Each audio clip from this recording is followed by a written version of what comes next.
আমি ক্লাস 8-এ পড়ি, তখনই আমার বাবা মারা যান। এক মুহূর্তে যেন আমার মাথার উপর থেকে ছায়াটা সরে গেল। বাবার মৃত্যুর পর আমরা আশ্রয় নিই এক চাচার বাড়িতে। চাচা মানুষ হিসেবে খুব ভালো ছিলেন, এটা আমি অস্বীকার করি না। কিন্তু তার ছেলেমেয়েরা আমাদের সেই আশ্রয়কে কখনোই মেনে নিতে পারেনি। বিশেষ করে আমার বয়সী এক বোন, সে আমাকে সহ্যই করতে পারত না। কোথায় কোথায় অপমান, চোখে চোখে ঘৃণা, আর এমন আচরণ যেন আমি সেখানে থাকারই যোগ্য নই। আমি দিনের পর দিন, রাতের পর রাত লুকিয়ে লুকিয়ে কেঁদেছি। কত যে কান্না করেছি, বালিশে চেপে রেখেছি, তার কোনো হিসাব নেই। সবচেয়ে বেশি কষ্ট পেয়েছি আমার মায়ের কাছ থেকে।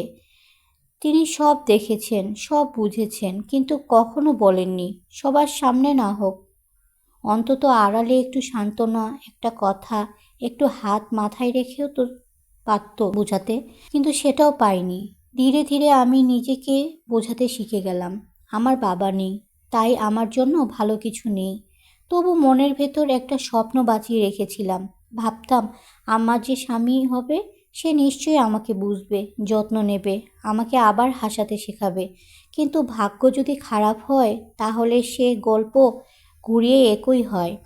আমার স্বামীও ঠিক সেই বোনটার মতোই, কথায় কথায় ছোট করা, গালিগালাজ, আর এমন একটা ভাব যেন আমার পাশে কেউ নেই, তাই আমাকে নিয়ে যা খুশি তাই করা যাবে। আমার কান্না যেন আর শেষই হয় না। আমি জীবনে শুধু দুইজন মানুষের কাছ থেকে একটু সহানুভূতি চেয়েছিলাম, আমার মা আর আমার স্বামীর কাছে। কিন্তু দুঃখের বিষয়, এই দুজনের কারো কাছে থেকেই আমি কিছু পাইনি। আমি শুধু চেয়েছিলাম ওদের নিয়ে একটু হাসতে।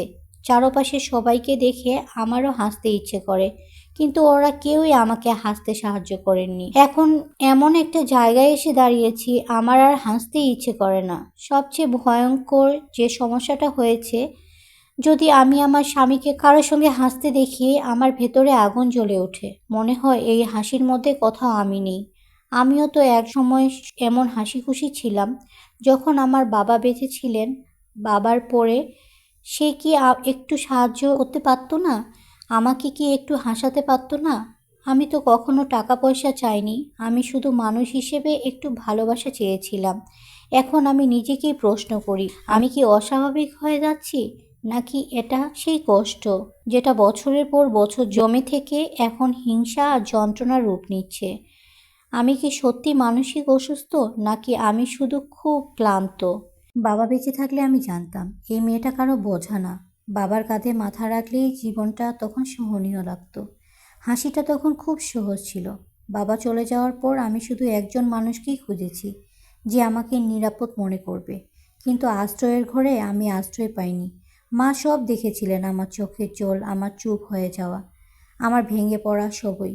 কিন্তু মা কিছুই বলেননি। হয়তো তিনিও ভয় পেতেন, হয়তো তিনিও ক্লান্ত ছিলেন। তবু মেয়ের মাথায় একটু হাত রাখার মতো শক্তিটুকু সেই সময় আমার খুব দরকার ছিল। তারপর যখন স্বামীর ঘরে গেলাম, ভাবলাম এবার বুঝি জীবনটা বদলাবে। এবার বুঝি কেউ বলবে, চিন্তা করো না, আমি আছি। কিন্তু সেখানেও আমি একা রইলাম। কথায় কথায় অপমান, ছোট করা, আর এমন ব্যবহার যেন আমার কষ্ট দেখার মতো আর কারো সময় নেই। বাবা নেই, মায়ের মুখে সান্ত্বনাও নেই, স্বামীর কাছে সম্মান নেই। এমন একজন মানুষ যদি একদিন কারো হাসি সহ্য করতে না পারে, তাকে কি দোষ দেওয়া যায়? সে খারাপ নয়, সে শুধু জীবনে কোথাও নিজের জায়গাটা পায়নি। আজ যদি আপনি এই গল্পটা দেখেন আর আপনার বাবা বেঁচে থাকেন, একটু শক্ত করে জড়িয়ে ধরুন। যদি আপনি একজন মা হন, আপনার মেয়ের কান্নাটা অবহেলা করবেন না। আর যদি আপনি একজন স্বামী হন, মনে রাখবেন আপনার একটা কথা যেতে পারে। আর আপনি যদি আমার মতো হন, যার বাবা নেই, মা চুপ করে গেছে, আর স্বামী বুঝতে শিখেনি, তাহলে জেনে রাখুন আপনি একা নন। এই ভিডিওটার নিচে কমেন্ট করুন, আমি বুঝি। হয়তো আপনার এই একটা শব্দ আরেকটা ভাঙা মেয়েকে নিজেকে দোষ দেওয়া থেকে বাঁচাবে। ভিডিওটা শেয়ার করুন, কারণ সব গল্প হাসির না। কিছু গল্প মানুষকে মানুষ হতে শেখায়। দেখতে পাচ্ছেন আমার বিড়ালের জন্য কত কি নিয়ে এসেছি। এই যে ছোট ছোট খেলনাগুলো, এগুলো আমার ছোটবেলায় তো আমার অনেক ছিল, আমার এগুলো খুব ভালো লাগে। বড় হয়েছি, তারপরও মনে হয়েছে এই জিনিসগুলোর প্রতি লোভ এখনও আছে। তা আমার বিড়ালে তো বাচ্চা হয়েছে, আর দেখুন বিড়াল কিভাবে বসে আছে আমাদের জুসিকা, ও সবগুলো দেখছে। তো ভ্যানের মধ্যে অনেক ধরনের জিনিস ছিল, কয়েকটা ভ্যান ছিল, ভ্যানের মধ্যে হেজাব ছিল, ফুলের দোকান ছিল, তারপরে এই ছোট ছোট খেলনাগুলো ছিল, আবার প্লাস্টিকের বিভিন্ন ধরনের জিনিস ছিল। তো আমার হেজাবগুলো খুব ভালো লেগেছে। জানি না প্রাইসটা অনেক বেশি হয়েছে নাকি কম হয়েছে, তবে আমার কাছে কেন জানি প্রাইসটা একটু কম, কম কি ঠিকই আছে।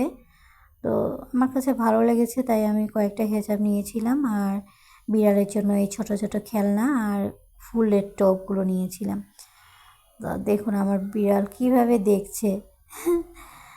তো আপনারা আমার বিড়ালের জন্য, আমার বিড়াল মানে আমার জুসিকা আর ওর যে বেবি হয়েছে, ওর বেবিগুলো আলহামদুলিল্লাহ এখন চোখ ফুটেছে, ভালো আছে। তো ওদের সবার জন্য দোয়া করবেন। আর আমার ভিডিওটা যদি ভালো লাগে থাকে প্লিজ প্রতিদিনের নিয়ে একটা কথাই আবারও বলবো যে লাইক দিবেন, কমেন্ট করবেন, আর যারা যারা এখনও আমার চ্যানেলটা সাবস্ক্রাইব করেনি সাবস্ক্রাইব করে দিবেন। আজকের মতো এই পর্যন্তই। আল্লাহ হাফেজ।